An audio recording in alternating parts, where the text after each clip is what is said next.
The dog sleeping at your feet right now came to you with a blank space where a story should be. Maybe you know a few fragments. A shelter intake date, a rough guess at their age, a note in a file that says, found as a stray, or surrendered by owner. But the years before you, the ones that made them who they are gone. You will never fully know what happened to your dog before the day you brought them home.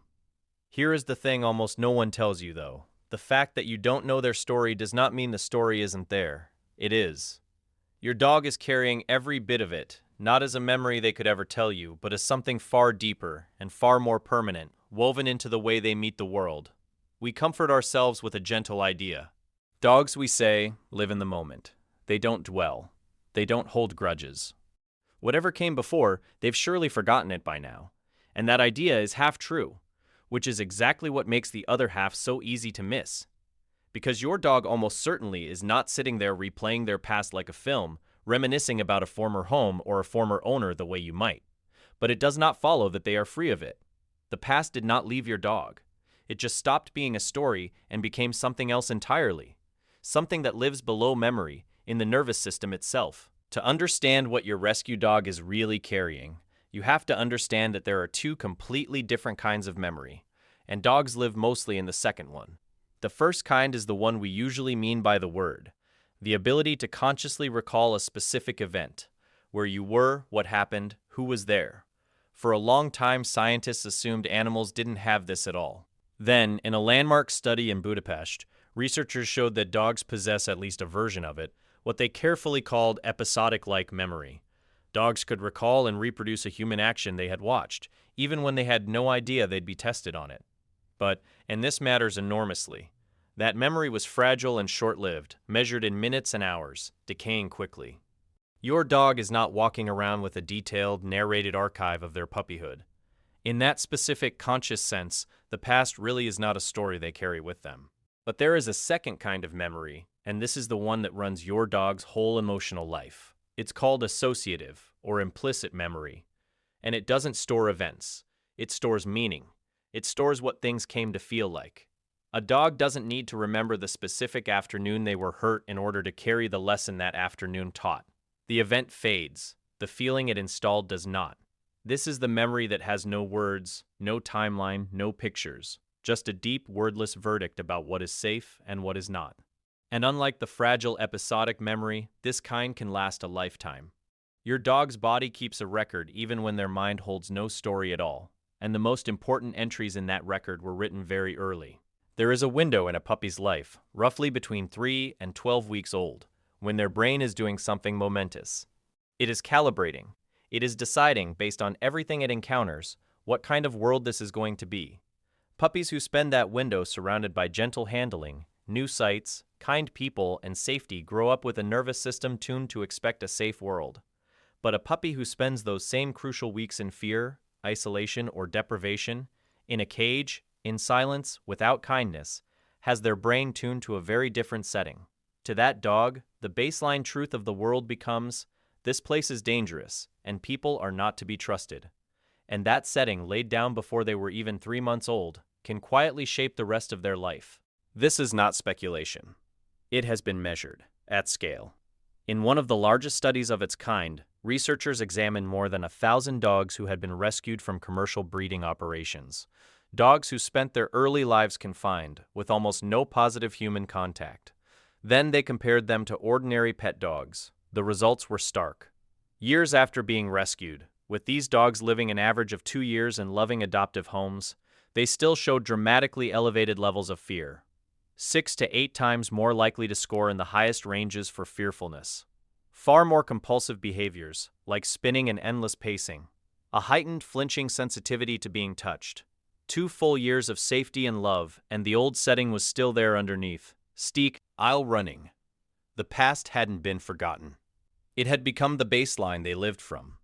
Now think about what that actually looks like in a living room. It looks like the rescue dog who flattens to the floor the instant someone raises an arm to reach for a shelf. The dog who bolts from a broom, or a mop, or a rolled-up newspaper. The dog who is calm and sweet with women but freezes when a man in heavy boots walks in. The dog who cannot bear the jingle of keys, or a raised voice, or the specific hiss of a certain kind of spray bottle. We call these triggers, and here is the honest, quietly heartbreaking truth about them. Your dog is almost certainly not remembering the event that made them afraid. There is no picture in their mind of the hand that once hurt them. What's happening is that a smell, a shape, a sound has tripped that old associative wiring, and the feeling comes flooding back with no story attached to it. It is fear without a memory, terror with no context to explain it. In some ways, that is worse than remembering, because there is nothing for the dog to reason with. No narrative that says, that was then, this is now.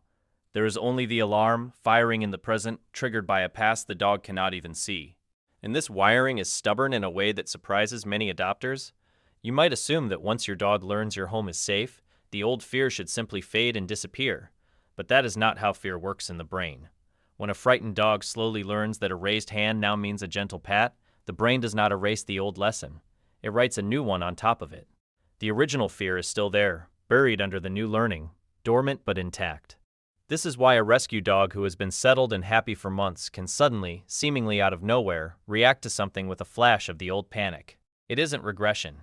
It isn't ingratitude or a sign you've done something wrong. It's the old setting briefly surfacing through the new one. A reminder that the past was overwritten, not deleted. If this all sounds bleak, stay with me, because this is exactly where the story turns.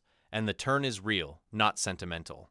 That same brain, the one that could be tuned toward fear so early and so deeply, keeps its ability to change for the entire life of the dog. The very plasticity that let the past be written in is the plasticity that lets safety be written over it.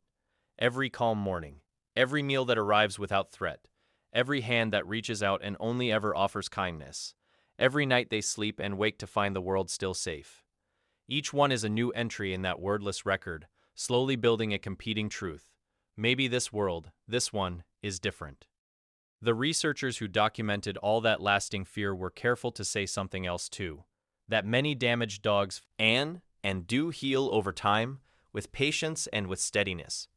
Not all of them, and rarely overnight. Some carry marks for life, but the direction of healing is real, and it is available to almost every dog, and it is built out of nothing more exotic than ordinary, repeated, boring safety. There is something else the science shows that should give you real hope, and it is specifically about you. Dogs do not merely tolerate the humans who care for them. They form genuine attachments, remarkably similar to the bond a young child forms with a parent. Researchers have found that to a bonded dog, their person becomes what's called a secure base, a fixed point of safety from which the entire world feels more manageable. With their trusted person simply present in the room, a dog will explore a strange space more bravely, recover from a scare more quickly, and face an intimidating stranger far more calmly than they ever could alone. For a rescue dog, this is not a small thing. It is everything.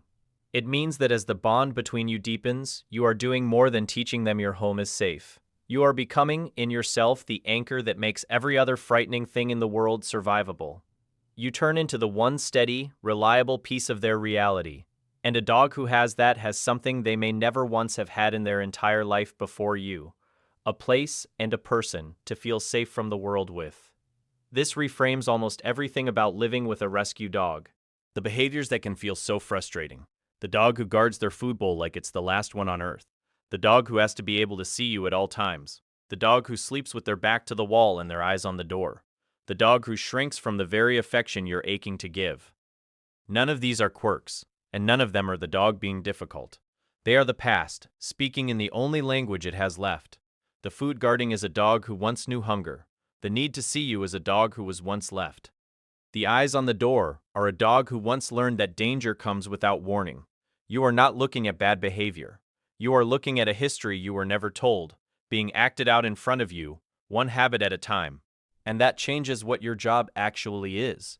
You will never get the full story. You don't need it. Because your dog is not asking you to understand their past, they can't hand it to you, and they aren't trying to. What they are asking in every wary glance and every slow, testing approach is something much simpler and much bigger. They are asking whether the future is going to be different from what taught them to be afraid. And that question, unlike their past, is one you can actually answer, not with a single grand gesture, but with the accumulated weight of 1,000 ordinary safe days, each one quietly telling the nervous system a new version of the truth. So the next time your rescue dog does the small thing that reminds you they came from somewhere hard, The flinch, the freeze, the sudden need to be near you. Try to see it for what it really is. That is not the past haunting your dog. That is the past meeting the present and slowly, day by day, losing. Because the years before you made your dog who they are, but the years with you get to decide who they become. You can't rewrite the story they carry. What you can do, what you are doing, every single quiet, uneventful, loving day, is give them a new one strong enough to live on top of it. And for a dog who once learned that the world could not be trusted, there is no greater gift on earth than slowly, patiently, being proven wrong.